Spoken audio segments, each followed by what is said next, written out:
अस्सलामुअलैकुम। Welcome to my YouTube channel बाबे की लाइब्रेरी। मैं हूं आपका होस्ट यूसुफ अली बाबा गारमेंट्स। उम्मीद है आप बखैर व आफ़ियत होंगे। मेरी दिली दुआ है कि अल्लाह ताला आपको जहां रखे खुश और अपने हिफ्ज़ व ईमान में रखे। आज की मेरी वीडियो का टॉपिक है वेस्टेज और रिजेक्शन को कैसे कंट्रोल किया जाता है। मेरी ये आज की वीडियो गारमेंट्स के अदारों के मालकान, ख़ुसूसी तौर पर मैनेजर साहबान के लिए है। वैसे तो इदारे में तमाम डिपार्टमेंट का रोल कोई ना कोई होता है जो वेस्टेज और रिजेक्शन को कम करने के लिए, लेकिन सबसे अहम रोल क्वालिटी कंट्रोल डिपार्टमेंट का होता है, जिसके ज़िम्मे इदारे की तमाम इंस्पेक्शन उसके अंदर काम करती हैं। सबसे पहले मैं आपको बता दूं कि इंस्पेक्शन में, क्वालिटी कंट्रोल डिपार्टमेंट के अंदर इंस्पेक्शन में सबसे पहली इंस्पेक्शन यान की होती है। तो यान के इंस्पेक्शन आपने जिस कॉन्ट्रैक्टर से यान परचेज़ किया हुआ है, वो जब आपके पास पहुंचता है तो सबसे पहले आपने उसकी लॉट नंबर यान की देखनी है कि ये कितने लॉट्स का ये माल हमें पहुंचा है। 1, 2, 3 जितनी भी लॉट्स हैं उन सब के नंबर आपने दराज कर लेने हैं। वो नंबर अपने सारे अपने नेटर को, कमर्शियल नेटर को, जहाँ से आप नेट करवा रहे हैं या अपनी फैक्ट्री से नेट कर रहे हैं, उसको के मैनेजर को दे देने हैं, ताकि वो तमाम नंबर जो हैं वो अलग अलग सेपरेट जो है उसको नेटिंग करें। अब आपने उस यान में से सबसे पहले एक 10 kg का एक गोला तैयार करवाना है और उसको डैंग के लिए भेज देना है।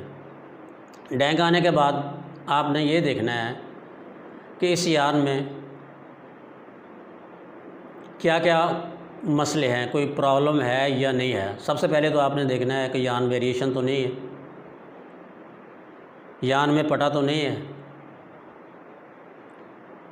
यान में कंटेमिनेशन तो नहीं है, क्योंकि ये सारी चीज़ें जब फैब्रिक बन जाता है तो उसको बाद में उसको रिजेक्ट करना पड़ता है। इसलिए इस यान को नेट करवाने से पहले आपने सारे यान को चेक कर लेना है इसी तरह। उसके बाद आपने फैब्रिक आपके पास आ गया नेट होके सारा, तो वो नेटिंग की इंस्पेक्शन नेटिंग की इंस्पेक्शन 4 पॉइंट पे होती है, जो मैं 4 पॉइंट के बारे में किसी नेक्स्ट वीडियो में आपको बारे में बताऊँगा कि वो क्या है। तो आपने 4 पॉइंट के फार्मूले से आपने उस तमाम कपड़े की इंस्पेक्शन शुरू कर लेनी है। इसके बाद डैंग की बारी आती है। जब डैंग होके फैब्रिक आपके पास आता है तो आपने उसकी भी इंस्पेक्शन करनी है 100%। तो सबसे पहले आप उसको देखेंगे कि जो बैर की रिक्वायरमेंट थी जीएसएम की, क्या वो जीएसएम पूरा है, उसकी विड्थ पूरी है, और बाकी चीज़ें कलर फास्टनेस चेक करेंगे, उसकी रबिंग चेक करेंगे, उसकी ब्लीडिंग चेक करेंगे, उसकी जो तरीक़ाकार है कि कलर फैब्रिक आप छोटा सा पीस लेंगे, एक पीस वाइट का उतना ही लेंगे और लेके वॉशिंग मशीन में उसको डालेंगे तो उसकी कलर फास्टनेस भी चेक करेंगे और ब्लीडिंग भी आप उसकी चेक कर सकते हैं। अगर ओके है तो आप उनकी रिपोर्ट में सारा कुछ लिखिएगा। और जीएसएम भी आपने उसका ज़रूर चेक करना है कि जो क्वालिटी की रिक्वायरमेंट है कि इसके मुताबिक पूरा है या नहीं है। टॉलरेंस होती है, हर चीज़ में टॉलरेंस होती है। विड्थ भी आप चेक कीजिएगा, क्योंकि विड्थ एक ऐसी चीज़ है जिसकी बेस पे आपने फैब्रिक की कंजम्पशन और उस आर्डर की निकाली हुई होती है, कितना रिक्वायर्ड है ये फैब्रिक। अगर आपकी विड्थ थी उस रिक्वायरमेंट पे पूरी नहीं उतरती तो आपकी वेस्टेज जो है वो ज़्यादा हो जाएगी। तो इसलिए विड्थ को भी आपने मद्देनज़र रखना है। अब अगला मरहला हमारा है कटिंग का। कटिंग का पोर्शन जो कि बहुत ही अहम पोर्शन है, बाज़ इदारे जिसमें जीजीटी का इस्तेमाल होता है, बाज़ इदारे मैनुअल काम करते हैं। तो आपने सबसे पहले जो जीजीटी पे पैटर्न की ले में एडजस्टमेंट करनी है, वही सबसे अहम काम है। आप उसको जितना एफिशिएंसी को बेहतर कर सकते हैं, पैटर्न की एडजस्टमेंट को बार बार लगाएं, चेक करें, जहाँ पे कम से कम वेस्टेज हो वहाँ पे देखें। कम से कम एक अच्छे इदारे की एफिशिएंसी जो है वो 80% से लेकर 90% तक होती है। इसकी मैं आपको मिसाल देता हूँ। आप जब ले लगाते हैं तो आपने एक जो 5 पीस का आपने एक टोटा प्लान किया है, आप उसको दोबारा रीप्लान अगर करते हैं तो उसकी लेंथ को अगर आप 1 इंच भी कम कर लेते हैं तो इसका मतलब हुआ कि आप शाम को 20,000 पीस जो कटाई करते हैं, आपने उनको 20,000 को 5 पीस पे एक टोटे पे तकसीम करें, उसके बाद ज़रब दें इंचेस को, तो पता चलेगा कि ये कितने इंचेस फैब्रिक हमने सेव किया है।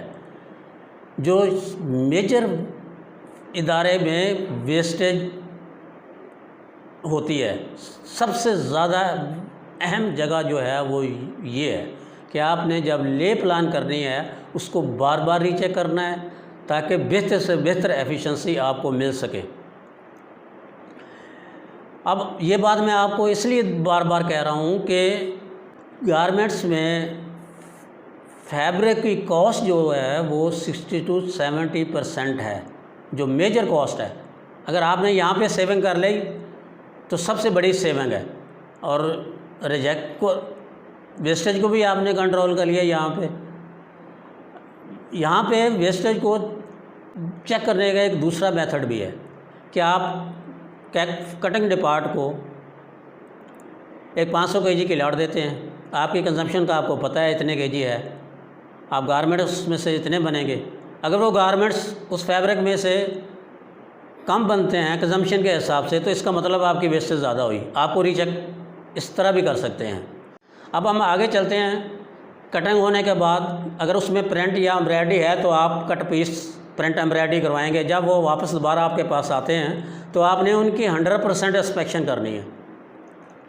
जो डैमेज पार्ट्स हैं प्रिंटिंग या एम्ब्रॉयडरी के, आपने उनको अलग कर लेना है, और उसकी गिनती करने के बाद वो किस साइज़ के हैं आपने उसकी दोबारा कटिंग करानी है और दोबारा प्रिंट करा के उसको दोबारा गारमेंट्स को स्टिचिंग में भेजना है। वो इसलिए कि अगर आप यहाँ पे उसको 100% इंस्पेक्शन करके दोबारा रिजेक्ट पार्ट्स को निकाल कर प्रिंट या एम्ब्रॉयडरी करवा लेते हैं तो आपने एक बहुत सेविंग की है, टाइम की और पैसे की।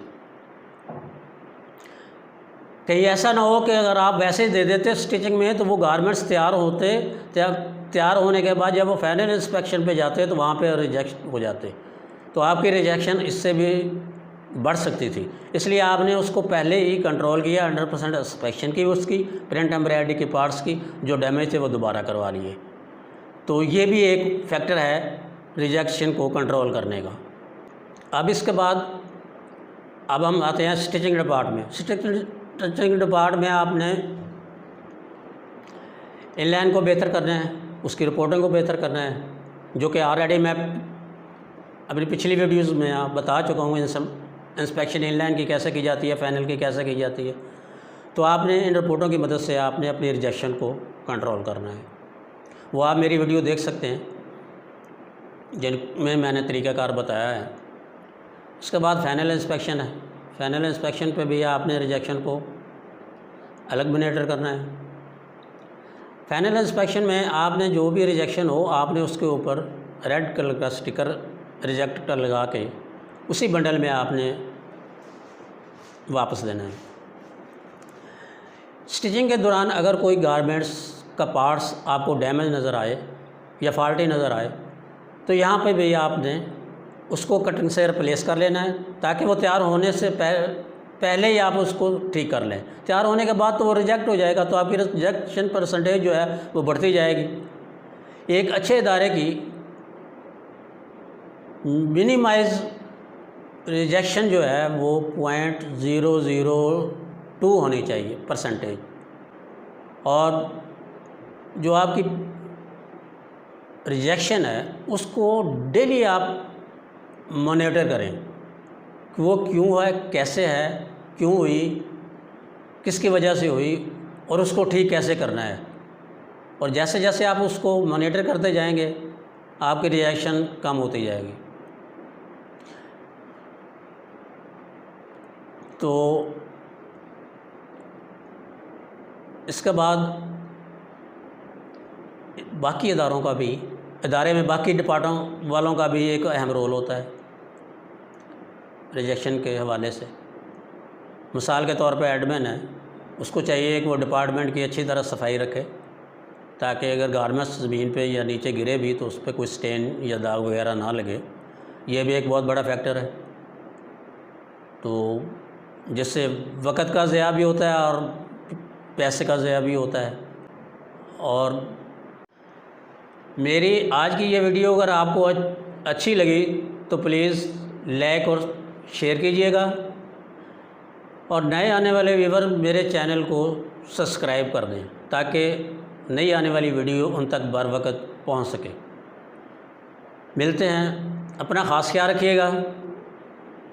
मिलते हैं नेक्स्ट वीडियो में, तब तक के लिए अल्लाह हाफ़िज़।